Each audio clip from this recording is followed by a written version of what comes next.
The way people communicate in this world is not so straight and simple.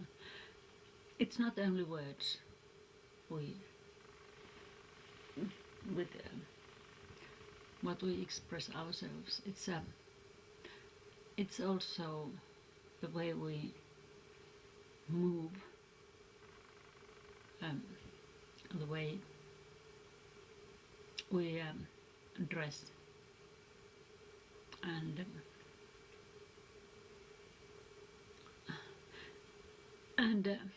the way we speak our words. You can it's not only the words, it's the way you say them also.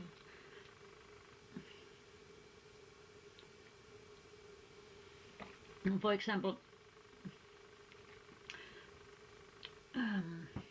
example, I can say that I love you. Oh dear, I do love you. Oh, I love you. As for a dog, you know. I love you, dear. Like my animals.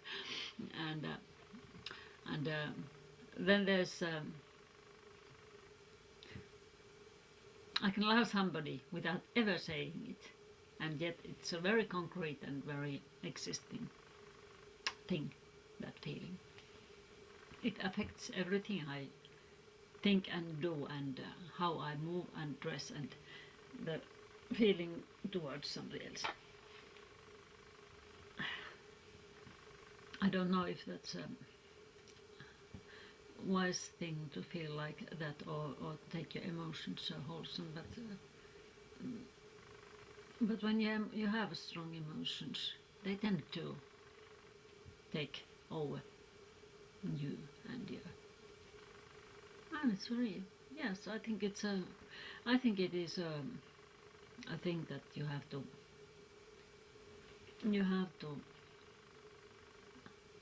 embrace. It's a wonderful thing to be able to have emotions and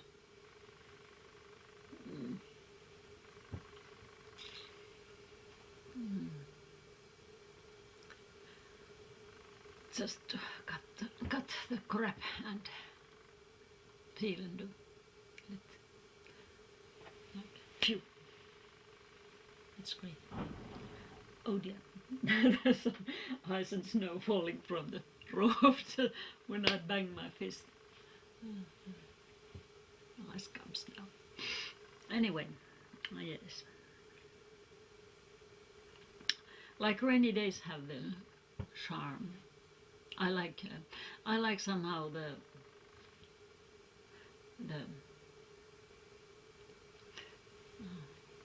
when the humidity of the air is high, and maybe it doesn't rain, maybe it's just foggy or some mist, and maybe it rains, and but it's a soft rain. It's not. Sometimes it's quite harder. But I like them rain days, maybe more than sunny days. It's nice to have a sunny day like this every now and then, in the spring especially. Maybe, yes, also in the autumn, when there's a lot of color and the sun brings it alive. But in the summer, the sunny days tend to be too hot, and I don't like hot days. I don't like hot. Yeah, it makes me suffer. Yes. Once more, everything makes me suffer. I like the autumn. That's my time. August, September, October, November. When the cold comes, I don't so much fancy it anymore. But when it rains in the autumn, it's wonderful. Absolutely. It's so easy to breathe. Yeah. The humidity. That much an animal, yes. No. That much an animal, yes, of course. You might think the peoples in chambers like poems, yeah.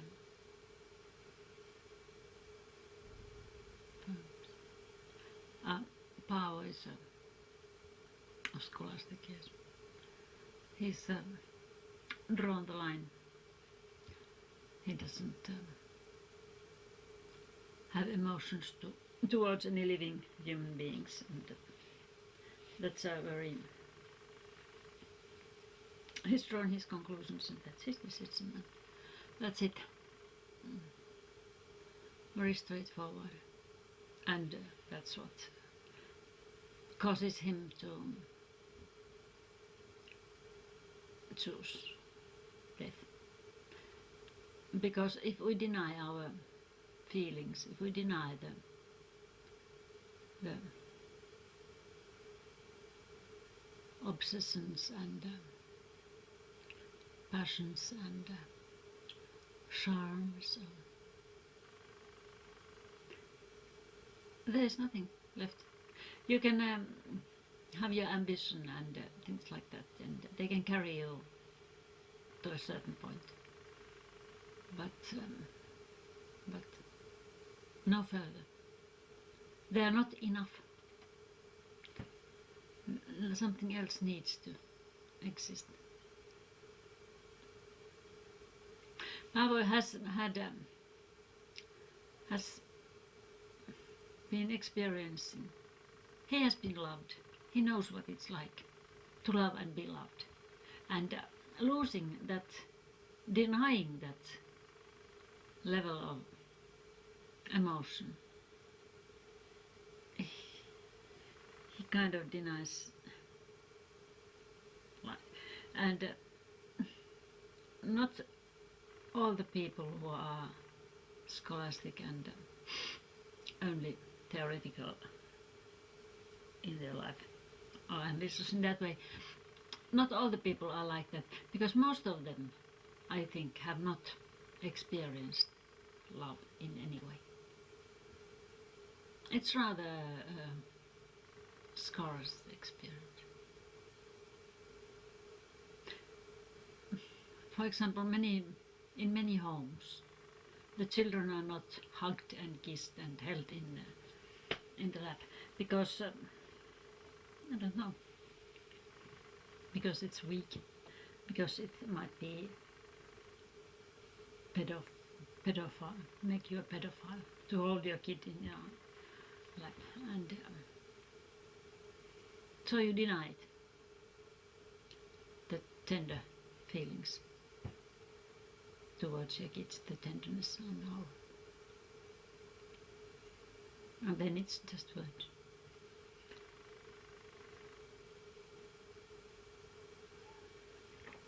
For me, it could never be like that. No. I don't think I would have. I don't think I would have been able to live very successfully very long with that kind of strict definitions.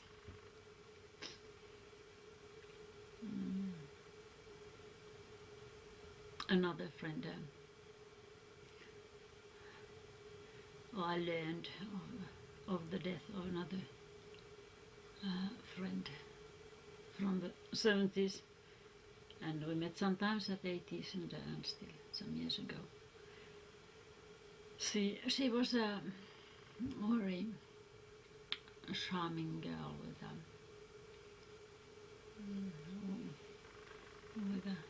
when she smiled, how do you call them? I don't know. Yes. So delicate. In a way, yes. No.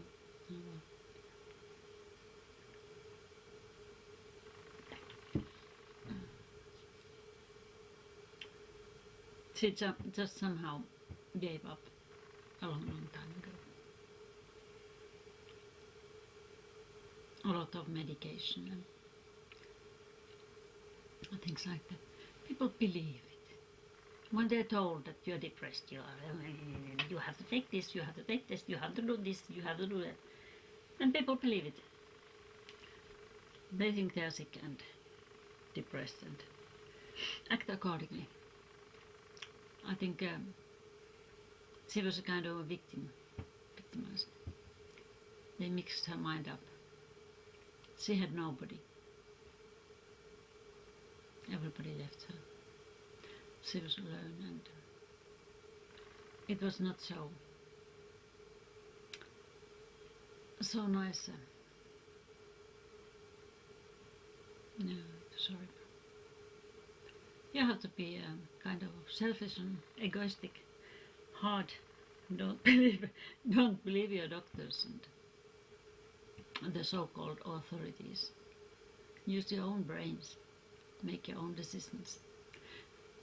See your own world, smell your own world, feel your own world, build your own world, and no regrets. Think before you do things so you don't have to regret them, and do them, because if you don't, oh, that's the worst of all. Yes. Being a wild one is not only a curse, it's also a hell of a blessing, yes. Because it's your world. That's the way to make it yours. That's the way to embrace it, life, and yourself, to make yourself real.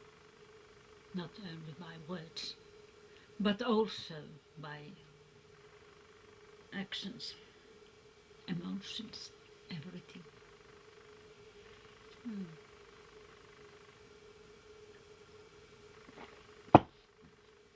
That's my religious approach. Yeah, my religion.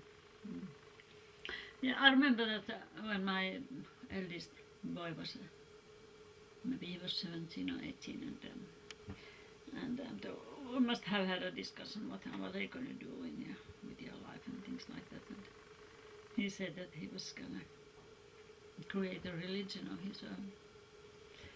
Yeah. And I said, oh, that's great. I hope it's a satisfying religion. Poor thing, he was, yes.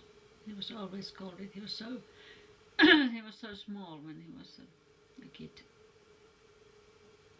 A little tiny and like Mercury, rabbit and intelligent and witty, nitty, witty. Yeah. The teachers didn't so much like him, but then he slowly grew, and he had some ambitions and things he wanted, and it can't be a very easy way to achieve something like he did. It was hard. He was lonely, and I don't know. I hope he has been satisfied with what he has achieved. Yes. I did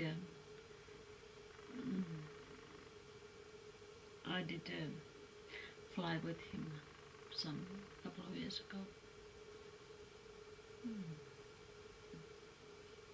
Yes, I trust him. He's that kind of guy. I trust him. It's hard to trust to people in this world, because at some point you understand that the coincidence takes more credit than will or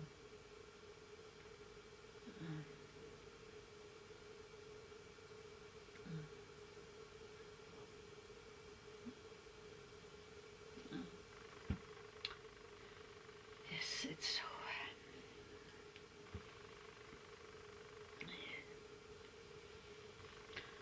well, if that might be for today, maybe I should somehow and live in this. I should draw something. I have more concrete examples. Maybe. Well, we have to see about